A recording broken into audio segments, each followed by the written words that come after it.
All this Extreme Festival action is proudly brought to you by Car Care Clinic and Motormart.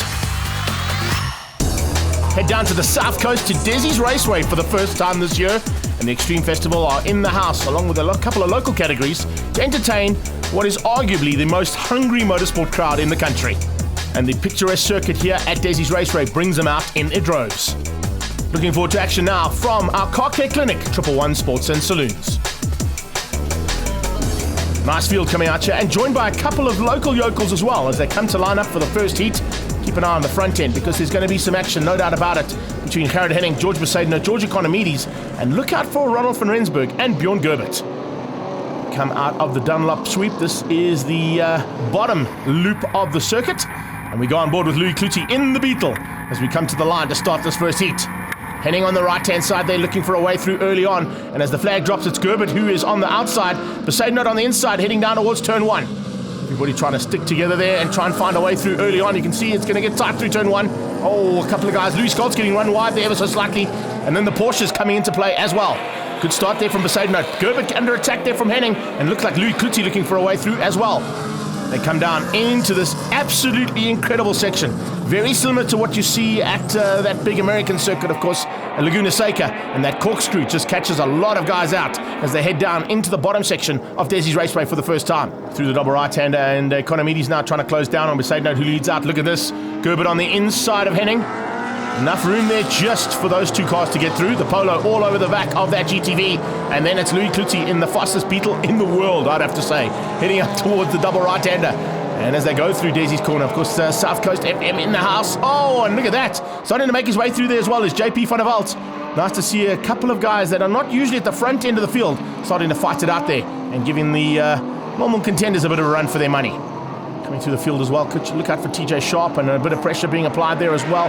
Coming onto the back end, you've got Shirin Rajpal and, of course, Verity and Juppé as they come onto that main straight to complete the first lap. You can see Tony. Oh, there's a problem in the back there. The 31 car of Andy Gossman is on its roof. He must have clipped that inside curb coming onto the main straight. Yes, and unfortunately that means red flag. Gossman gets out. A little bit of Gossman style, but he's okay by the looks of things. Let's have a look at the restart now. Red flag is out, which means we're going to have to get that car cleared. And once it's cleared, we get going again and down towards turn one. Everybody fanning out to find a way through. It heads up to the northern loop, and of course in this northern loop it's up and an off-camber right-hander at the top of the hill. Oh, and some action already. Donny Daisel giving Reiner van Eden a little tag, and unfortunately Reiner van Eden clipping the back end of Almira Van Eck. I think the biggest loser there might have been the Canon Porsche of Roy Aubrey. Yes, he's been tagged big time. So you've got Reiner out, you've got Almira out, and you've got that Canon Porsche. You can see the Canon Porsche was on the inside. Donny Daisel just trying to avoid the outside maneuver from Reino. Reino comes straight across at him. Donny fortunately gets out the way. Almira tries to get out the way. He gets tagged by the monster car in the Eagle 1 Polo, and the rest of the field had unfortunately just getting caught out by cars left, right, and center. Another restart. Here we go. Hopefully we get a third time lucky. And as they head down towards turn one now, it's yellow flags into turn one, so they're going to try and keep them all sorted out. You're going to remain in your positions until you get to the green flag, which will be heading out of turn two and into the corkscrew. Up the hill, everybody remains the same. Looks like they've got through their plain and simple green flags at the top of the hill, and now we are racing. Once again, it's Besaidner who's got away from Economides. The rest of the pack starting to sort themselves out. Golf 1s and Porsches in that mid-pack, and of course look out for Verity Ann, one of our fastest lady drivers in the country. We're back on board here with Louis Cloutey as they head down towards the double right-hander. Hard on the brakes, Cloutey looking to try and avoid anybody coming up on his inside, but I think there might be a car there. No, he shut the door on them, closing down on Gerbert and Henning. It's the two Georges out front. Besaidner leads at the moment, and Economides trying to close him down. Just behind there, also watch out for Ronald van Rensburg in that Golf. That little Volkswagen Golf got a great turn of pace down here at his local track. Hard on the brakes and coming through there as well as Clinton Besaidner, another local driver who, of course, not only participates down here in Port Shepstone in the local saloon car class, but, of course, one of our top contenders in the NGN Polo Cup as well. He's getting his eye in here for the next outing of Extreme Fest. He's fighting hard in that mid-pack as well, along with JP van der Walt. They're on the back end of TJ Sharp in the Alpha as they come onto that main straight. That's the curb that I think might have caught Gossman out. If you just get your wheel wrong on that inside curb, it can send the car a little bit out of shape. And if you've got somebody behind you who just gives you a little nudge, it'll definitely put you on the roof. As we come into turn number one, you can see just in the background there, the black and yellow Golf 6 there of Voteroos battling a little bit with clutch problems.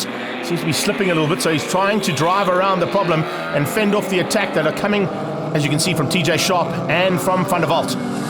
A bit closer now for Henning. Henning has closed in on the back end of Economides. And a nice battle here as well. You can see Louis Scholz in the Car Care Clinic Honda going at it side by side with one of the Polos. And under attack as well from the 23 car of Philip Meyer. That's the Porsche. So that Porsche looking to close in and get through. Only a difficult car to pass there is Louis Scholz. He makes that little Honda of his very wide. Same thing can be said here about the BMW that Henning is trying to catch. And they've definitely closed in now on Besaidnout. Oh, at the inside, Economides with a great move into Dunlop. He's got through there perfectly and now takes the lead for the first time. So Economides hits the front. Henning takes a slightly wider line, trying to get the drive onto the straight to get that Polo in connection with the Almera and the BMW out front. Almera goes left and right looking for a way through. Oh, look at this. Hard on the brakes on the outside. And oh, Economides and Besaidnout coming together. I think Besaidnout was unfortunately the man who went for a move that was probably not on and tried to close the door, get around the outside, didn't quite work out, and he's ended up on the sideline now. Louis Klutzy has moved up a couple of positions because of that, and so has Ronald van Rensburg. He's got Gerbert all over the back of him, and Klutzy hounding the back end of that GTV. They come out of the corkscrew, up towards the first right-hander that takes them down into the bottom section of the circuit. Voterer still fighting there with TJ. On their tail is the Goldwagen car of number 14, JP van der Walt. Further back, Verity Ann having a bit of a fight of her own there with Valdo Swiggers, and Valdo starting to put the pressure on. So it's now Henning who's large and in charge, getting away from the 83A machine here. And this is a super run here from Ronald van Rensburg. Not usually in triple ones, but if he gets this kind of pace, hopefully we'll get him there for the rest of the season. Oh, how's that bit of maneuvering? Up the inside from JP, and he squeezes Voter out. Voter is dropping back slightly with that slipping clutch. That's a man I expected to see a little bit higher up there, but unfortunately Paul Simon also having some issues here today in the caddy. Checkered flag on standby as Henning comes through the final turn for the last time.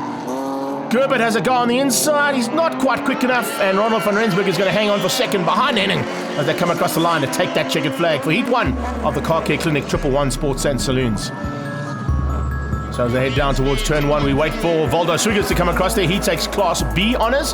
And as those two head to the line, keep an eye out for, there you go, Louis Scholz taking the Class C honours there in the Car Care Clinic machine.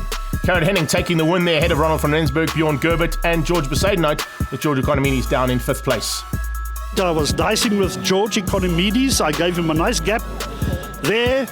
And down the straight, I passed him on the outside into the corner. Bam! He took me off. So I finished 4th, still satisfactory.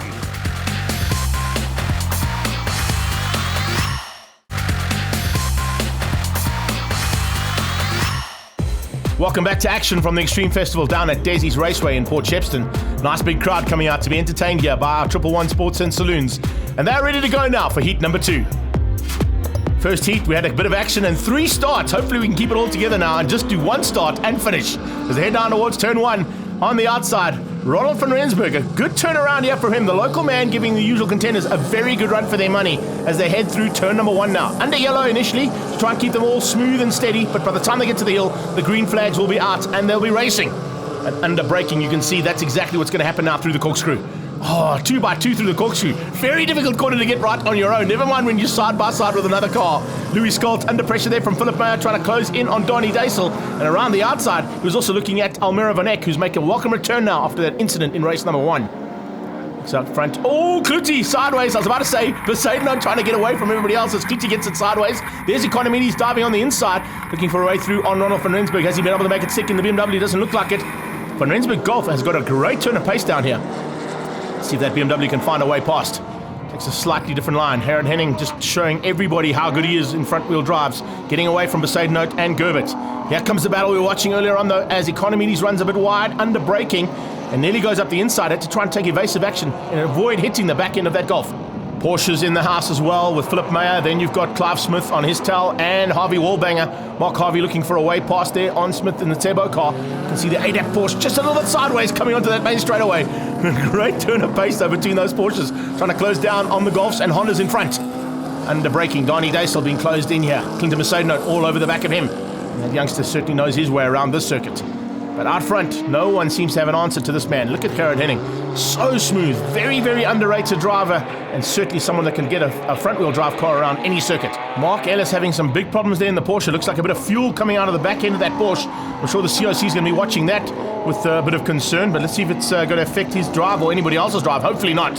Henning, though, getting away at the front end. Veritian still fighting hard here and doing a super job, looking for a possibility of a top 5 in Class A, because remember, she has stepped up into Class A after the last round, and looking forward to now all the action. Paul Simon with some problems.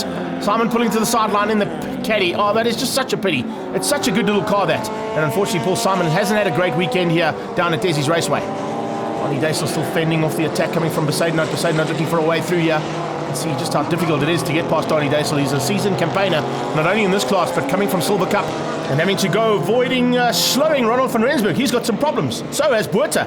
Craig Buerta's golf is damaged big time. SAP will be looking to that, I'm sure. Checkered flag is on standby as they head into the Dunlop loop for the last time. And it's all about Gerrit Henning. He's had it all his own way. Gerbert's a bit sideways, coming onto the main straight, trying to close in. He's doing a last-ditch effort there. But I think what might have happened is Bjorn Gerbert might have broken out. He's gone so well in the closing stages, and he's broken out and will be dropping back down into 4th place, which will hand George Besaidnout 2nd overall, ahead of Louis Cloutey, who came through across the line just ahead of George Economides, but he too also broke out and drops down to 5th place. It is a handful, but it's an awesome vehicle. It turns very well. The brakes is good. A lot of wheel spin and stuff like that. But yeah, the car is fantastic, and it was a nice weekend for us.